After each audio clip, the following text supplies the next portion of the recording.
Alright, so Terence Crawford faces Errol Spence this weekend, and first and foremost, I am so happy that this fight is taking place. I cannot wait. I look forward to this fight so much. I think it's going to be an absolute spectacle. I think it's going to be fantastic. I'll definitely be doing a watch along. It's an all-nighter over here in Ireland, but I don't care. It's worth staying up for. It is that good a fight. Now, a lot of people have been asking me, what's my prediction for this fight? And I will do that video separately. I'll give my 2 cents on who I think will win, and I'll talk through other aspects of their game and things I think they can do to offset the other and to give each other the best chance of winning. But over the last few days, I've been looking at a lot of Spence and Crawford, been watching their previous fights and looking at things that they do in the ring from a technical point of view and looking at attributes to their game that the other man maybe hasn't seen yet. And interestingly, there are elements to each other's game that I think the other guy hasn't seen, and I'd like to know how they react to it. And I'm going to give my 2 cents on it all in this video. Actually, it's going to be a two-parter because I got to keep it fair. Errol Spence, I think there's 3 reasons why he beats Terence Crawford. But I also think there's 3 reasons why Terence Crawford beats Errol Spence. And let's do it. Let's talk about it. Let's talk about this one first. Let's talk 3 reasons why Terence Crawford beats Errol Spence.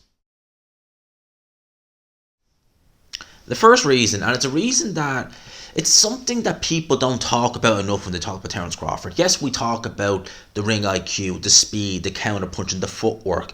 It's tremendous. I mean, Terence Crawford is one of the best fighters in the world, pound for pound. That of which I don't think anyone is disputing. But one thing people don't talk about enough when they talk about Crawford is his punching power. He is a very big puncher. At welterweight, he has yet to go the distance. He's won all of his fights. He's undefeated. But he's not had to go the distance at welterweight. He's come close, but he hasn't.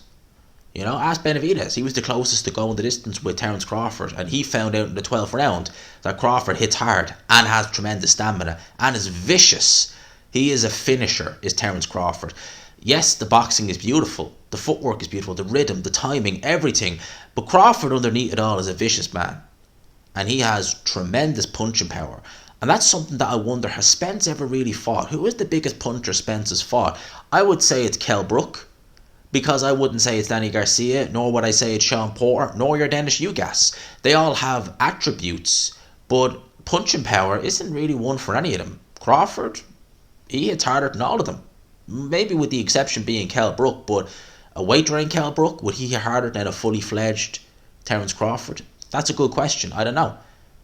But Terence Crawford, he definitely has power. Ask David Avanesian. Ask Jeff Horn. Ask Benavidez. Ask Sean Porter, a man who'd been the distance with Errol Spence. Lost via split decision. He was stopped and hurt by Terence Crawford. Terence Crawford, a tremendous puncher at 147. He really is.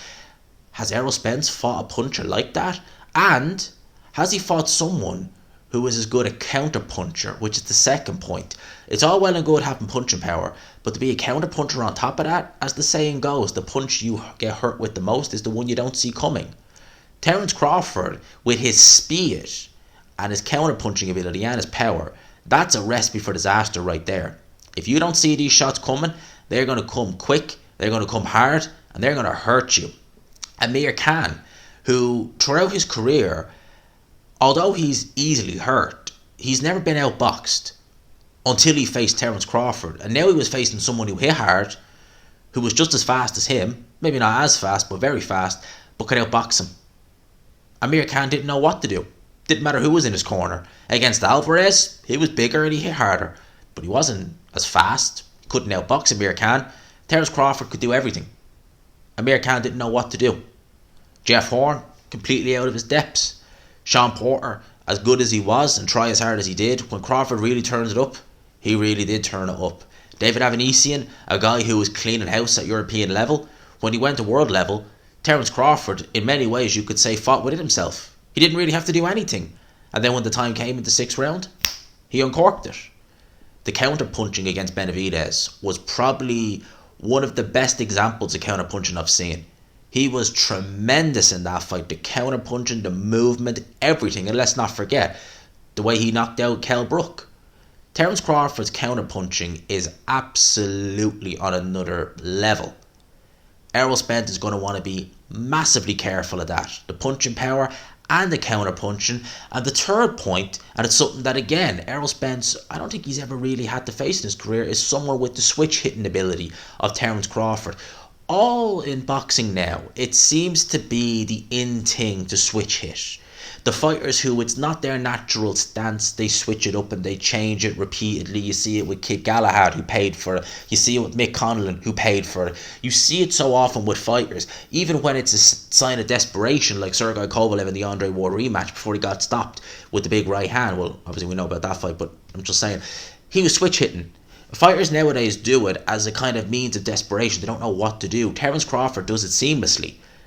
He works his way into a fight and he decides which stance works best. I believe it's the southpaw stance, but we've seen him dismantle guys in the orthodox stance. He does it seamlessly and he does it at the right distance, at the right time, and he doesn't do it needlessly. You see fighters who switch hit and they do it in the pocket with a fighter, a la Kid Galahad, and they do it needlessly. Like, why are you switch hitting when you don't need to? What is the reason? You're in the pocket as well with the guy. Why are you switch hitting? Crawford does it seamlessly. It befuzzles some of his opponents. And again, I think this is something that Errol Spence hasn't seen yet. How is he going to react to it? I don't know. I'm looking forward to seeing.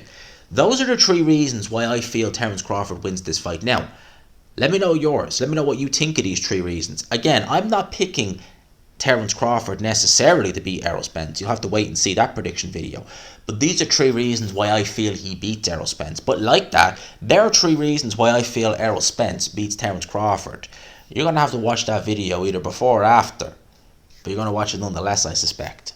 Leave you here, people. Smash the like button on the way in or on the way out. Hit subscribe, of course, if you haven't already. But for now, I'll leave you with that.